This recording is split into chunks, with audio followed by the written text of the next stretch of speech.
Buti na nga lang, abogado si Attorney Lopez eh. Kasi alam niya kung ano sasabihin niya doon sa mga pumasok sa kwarto niya. Na-take note, nagnakaw pa ng cellphone. Saan ka nakahanap? Papasok ka, nanakawin mo yung cellphone, dadalhin mo pa yung tao. Diba? Princess, you're raising your hand. Hello? Narinig po ba ako, Princess Maui? Yes. Oh, thank you. Good morning po, Madam Vice President. Thank you so much nga po pala sa dala niyong hopya nung hearing na pumunta kayo for PRRD. Kami yung nasa likod niyo po, yung tinawag nilang bastos kasi pumalak pa kami because of Congresswoman Cardema. Yun. Thank you, ma'am. Nakakain kami. Ako po ay natatakot kumain ng pagkain doon baka mamaya eh. Ma'am, mag-iingat po kayo. Nasa teritoryo kayo ng kalaban. Okay lang Nag-aalala po kami para- ma'am, kasi sila naman ako eh. Sila talaga yung bastos eh. You read Opo, what you okay. saw. Yeah. Mag-ingat po kayo kasi sa dinami-rami po ng inyong mga pasabog ngayong gabi, it seems like marami po talaga kayong alam about them, no? Dahil sa pagkakasama niyo sa kanila during the campaign and during the 2022 elections. Baka po mamaya kasi totoo yung mga naririnig namin or yung, I don't know if it's true, na meron daw silang Operation Romanovs and baka bala kayong ubusin ang inyong pamilya dahil hadlang kayo sa kanilang mga balakin in the future. So mag-iingat po kayo. Kami po kasi kami ng EDSA Friday Group, kami yung bumababa every Friday dyan sa EDSA because we believe yan yung tamang venue sa dinami-rami na ng problema natin. Ang kaya lang naman po namin gawin ay manawagan na bumaba na yan. Eh ano po kaya ang remedy naman ninyong mga nasa posisyon o ng mga kayang labanan itong napakarami na pong ginagawang korupsyon at krimen laban sa taong bayan? Ano po ang pwede nyo maging remedy para matapos na ito? Lalo't nagsisigaw na po ang taong bayan na mag-people power na. Yes. Huwag ka mag-alala ma'am sa security ko kasi may kinausap na ako na tao. Sinabi ko sa kanya, kapag pinatay ako, patayin mo si BBM, si Lisa Araneta at si Martin Romales. No joke.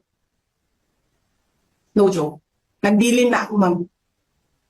Pag namatay ako, sabi ko, huwag ka tumigil ha, hanggang hindi mo mapatay sila.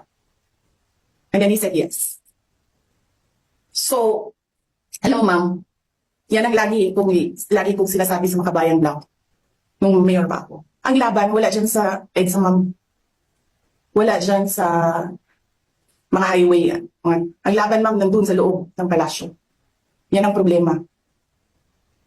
We appreciate yung expression ninyo ng disgust, ng pagkamuhi, ng hopelessness kasi it reflects kung ano yung nararamdaman ng marami, milyon. Alam ko yan, ma'am, kasi kahit saan ako pumunta, ako ang sinasabihan, binoto namin yan dahil sinabi mo, iboto namin. So, yes, ma'am. Maraming salamat sa ginagawa ninyo. Dahil sa ginagawa ninyo, I'm sure nakikita yan ng taong bayan. Ina-appreciate nila yan. Marami sa ating mga kababayan ang gusto sumali sa inyo. Pero sa sobrang hirap ng buhay ngayon, hindi nila maiwanan yung mga trabaho nila at hanap buhay nila para pumunta sa daan. Bakit sila naghihirap? Bakit? Dahil sa gobyerno. Hindi ba dapat yung gobyerno natin ang nagpapagaan ng buhay ng tao? Bakit ang gobyerno natin ang nagpapahirap lalo sa tao? There was an alleged threat to the life of the president. Yung pong nagsasalita si Vice President Sara Duterte dun sa isang kwarto na madilim. Opo. And I have a copy of a more complete video. And I can say that the video was spliced and edited out. Meron pong mga tanong doon that led to the Vice President's response. If I may read, Madam Chair. Ito po yung tinanong ng isang vlogger by the name of Princess Maui regarding Project Romanov. Baka po totoo yung sinasabi nila or naririnig namin na may Operation Romanov sa inyo na balak kayong ubusin. Bago po niya binanggit yun, ni Sara Duterte, meron pong nagtanong sa kanya na vlogger about it was a concern about the threat on her life. So, ang Project Romanov ay hindi talaga para magplano na sa buhay ng ating Pangulo, kundi initially para ubusin ang mga Duterte. base dito sa tunong ni Princess Maui. And I have a copy of the more complete video, Madam Chair, if you so desire to be furnished a copy of the video. And if I may add, Madam Chair, the statements made by VP Sara Duterte is mere political hyperbole rather than a true threat. Philippine courts have historically protected harsh, even offensive political rhetoric when it lacks a specific imminent call to lawless action. Impeachment cannot rest on rhetorical severity alone. Impeachment requires a disciplined inquiry into proof, intent, context, and official misuse of power.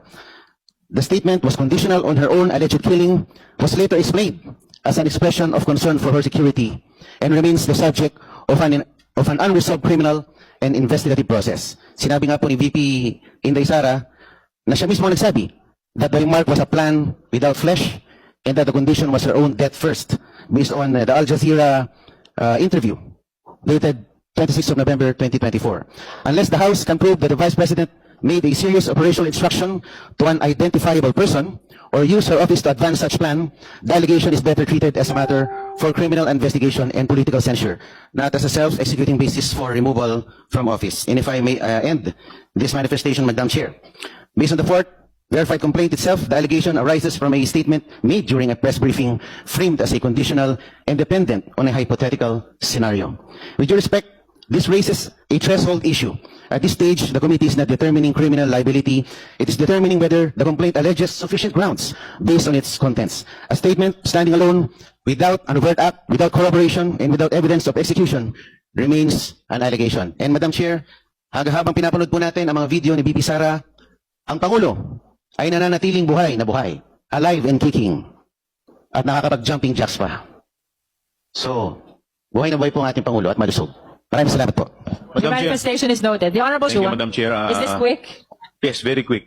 Just a quick manifestation. Madam Chair, hindi po totoo na splice yung kanyang binabanggit kanina na video dahil ito pong video na to ay inauthenticate mismo ng NBI. Just for the record, Madam Chair. Siguro yung portion lamang na may relevant dito po sa topic natin, yun lamang po. Dahil kung pakikita po yung buong video, ay medyo magtatagal na po tayo. At yun po, Madam Chair. We know the manifestation of the Honorable Chua. Madam Chair. You want to speak some more? Opo, meron po kasing video na mas kompleto at hindi naman po katagalan yung mga preceding portions. If I may interrupt, Honorable Mark Coleta, we are referring to the investigation report of the NBI and not to any other videos outside. Opo, sinasabi These ko are na the po submissions of the NBI the to the Justice circumstances Committee. that led to VP Sara's response on that particular video. We note your manifestation, but nevertheless, we are bound by the rules to stick to what was submitted to us by the NBI. These are being submitted not as videos which surround outside. These are being submitted as videos part of the investigation of the National Bureau of Investigation. And we cannot go beyond that.